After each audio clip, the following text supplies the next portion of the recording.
Hello friend, आप सुन रहे हैं कहानियाँ जो आपको हंसाती है, गुदगुदाती है, रुलाती है और इस भीड़ भाड़ वाली जिंदगी में तो पल सुकून की दे जाती है। तो मोनोचो सुनने के क्रम में ये तीसरा पार्ट है और उम्मीद है कि आप लोगों ने पिछले 2 पार्टों को जरूर सुना होगा।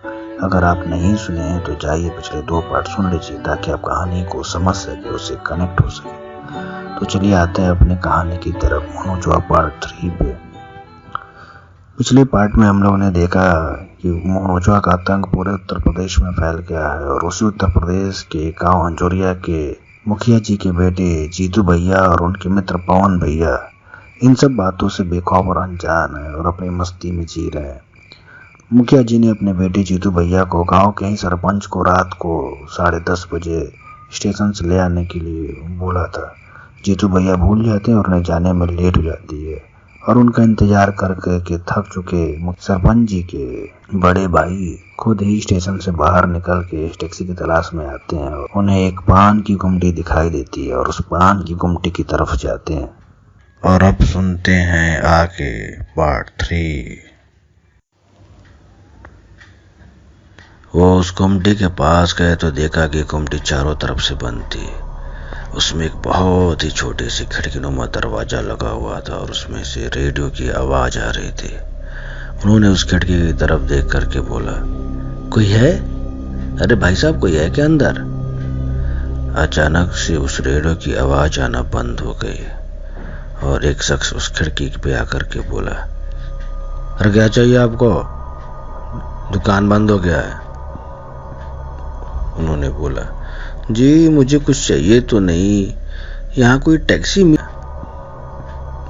उन्होंने बोला, जी मुझे कुछ चाहिए तो नहीं, यहाँ कोई टैक्सी मिलेगी क्या? दुकानदार बोला, अरे यहाँ कोई टैक्सी नहीं मिलेगी। पता नहीं आपको पूरे उत्तर प्रदेश में मोनोचो का आतंक है। 8 बजे के बाद नो टैक्सी अलाउड। उन्होंने कहा, जी मेरे साथ मेरी भतीजी है और मेरा गांव यहाँ से 10 किलोमीटर दूर है और स्टेशन पे भी नहीं रह सकता और इतने अंधेरे में कैसे जाऊं?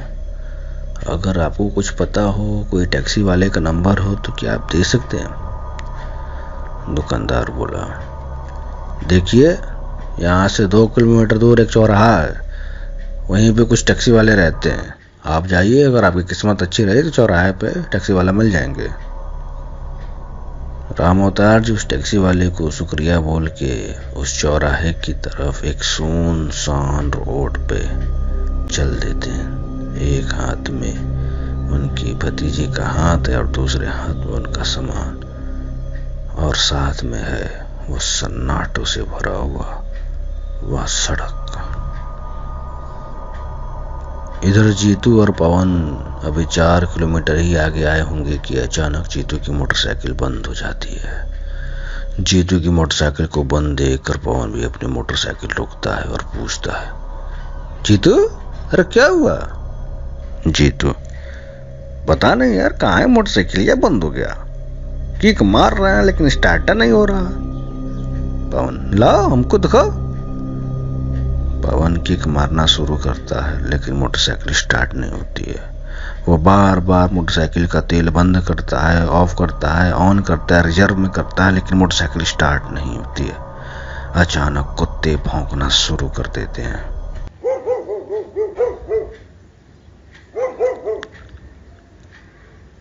जीतू पवन से कहता है, पवन यार डर लग रहा है। पवन, हनुमान चालीसा पढ़ो, हनुमान चालीसा। जीतू हनुमान चालीसा पढ़ते हुए मोटरसाइकिल को ठीक करने की कोशिश करने लगता है। इधर राम अवतार जी सुनसान रास्ते पे चले जा रहे थे। रास्ता लंबा और सुनसान था, दूर दूर तक ना कोई घर दिख रहा था, ना कोई इंसान, सिर्फ पेड़ पौधे ही दिखाई दे रहे थे, जैसे लग रहा हो कि कोई जंगल हो। सड़क के किनारे कुछ जगहों पे स्ट्रीट लाइट जल रही थी। अभी वो 1 किलोमीटर ही आगे आए थे और अभी बस स्टैंड और टैक्सी स्टैंड 1 किलोमीटर दूर और था। अचानक स्ट्रीट लाइट जो जल रही थी बंद हो जाती है। कुत्ते भौंकना शुरू कर देते हैं।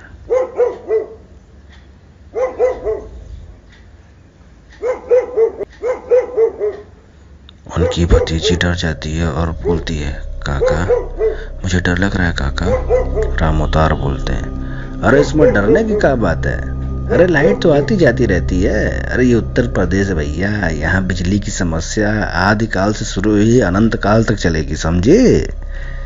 उनकी भतीजी बोलती है, बात तो लाइट की नहीं है काका, सुना है कि रात को अंधेरे में मुंह नोचवा आता है। राम अवतार जी हंसते हुए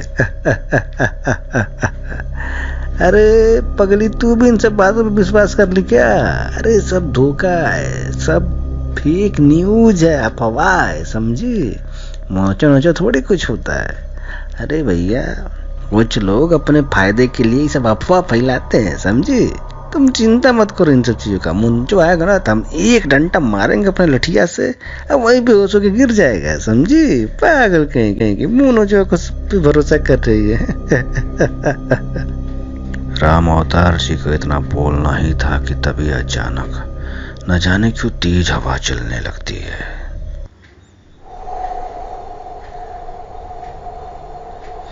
कुत्ते और तेज भौंकना शुरू कर देते हैं। राम अवतार और उनकी भतीजी को ऐसा लग रहा है कि कोई उनके पास से गुजरा हो। वो चारों तरफ देखती लेकिन वहां कोई नहीं रहता है। वो आगे बढ़ने लगते हैं लेकिन तभी ऐसा लगता है कि फिर से कोई उनके पीछे से गुजरा है। वो पीछे देखते हैं और बोलते हैं, कौन है, कौन है? अचानक कुत्ता सर उठा के रो देता है।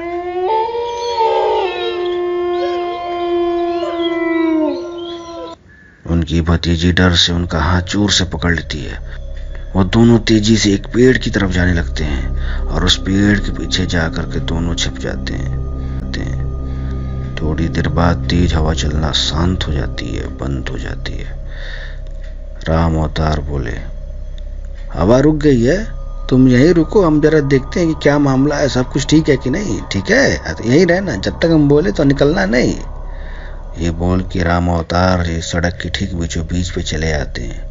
दोनों तरफ सर घुमा करके देखते हैं तो उन्हें सब कुछ ठीक लग रहा था। वो पेड़ के पास अपने बड़े सामान और अपनी भतीजी को लाने के लिए वापस उस पेड़ की तरफ एक ही कदम बढ़ाए होते हैं कि न जाने कहां से कोई एक चीज आती है और उनके कंधे पे हमला कर देती है। वो दर्द से चिल्ला उठते हैं और चारों तरफ देखने लगते हैं, वहां कोई नहीं रहता है। इधर चिल्लाने की आवाज सुनकर उनकी भतीजी उनकी तरफ आने का प्रयास करती है तो उसे हाथ के इशारों से वहीं रुकने को कहते हैं। उनका इशारा समझ के वही वहीं रुक जाती है। वो वापस से पेड़ की तरफ जाने का प्रयास करते हैं। इस बार वो तेजी और उनके पैरों पे हमला कर देती है। इस हमले से वो जमीन पे गिर जाते हैं।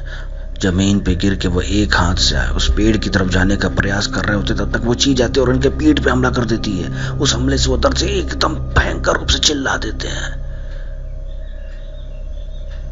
उनकी भतीजी सब खड़ा होकर सारा मंजर देख रही होती है। न जाने कौन सी चीज आती है और कब कहाँ हमला करके चली जाती है, किसी को पता नहीं चलता। आसपास कोई दिखाई भी नहीं देता है। वो दर्द से चिल्ला रहा होते हैं। तभी वो उनका चेहरा आसमान की तरफ हो जाता है। वो आसमान को देखने लगते हैं। तभी वो चीज आती है और इस बार उनके चेहरे पे भयंकर जख्म खरोश देके वहां से चली जाती है और वो उस भयंकर पीड़ा और दर्द में चिल्ला करके बेहोश हो जाते हैं। उनके बेहोश होने के बाद से स्ट्रीट लाइट फिर से चल जाती है। हवा चलना बंद हो जाती है। उनकी भतीजी जो पेड़ के पीछे छुपी हुई थी वो दौड़ के उनके पास आती है, उनको पुकारती है, उनको जगाने का प्रयास करती है। इधर पवन और जीतू का मोटरसाइकिल भी स्टार्ट हो जाता है। दोनों वापस से स्टेशन की तरफ आने लगते हैं लेकिन तभी इन्हें रास्ते में मिलती है एक सफेद साया। तो दोस्तों, ये था कहानी का पार्ट 3 और वो सफेद साया कौन थी और आगे क्या होने वाला है, कैसे पवन और जीतू उस मुंह नोचवा से लड़ेंगे, उस गांव में और किसको किसको मुंह नोचवा अपना शिकार बनाएगा, ये जानने के लिए सुनते रहिए मुंह नोचवा और आने वाले पार्ट का इंतजार कीजिए जो कि बहुत जल्दी आने वाले। तो आज के लिए इतना ही।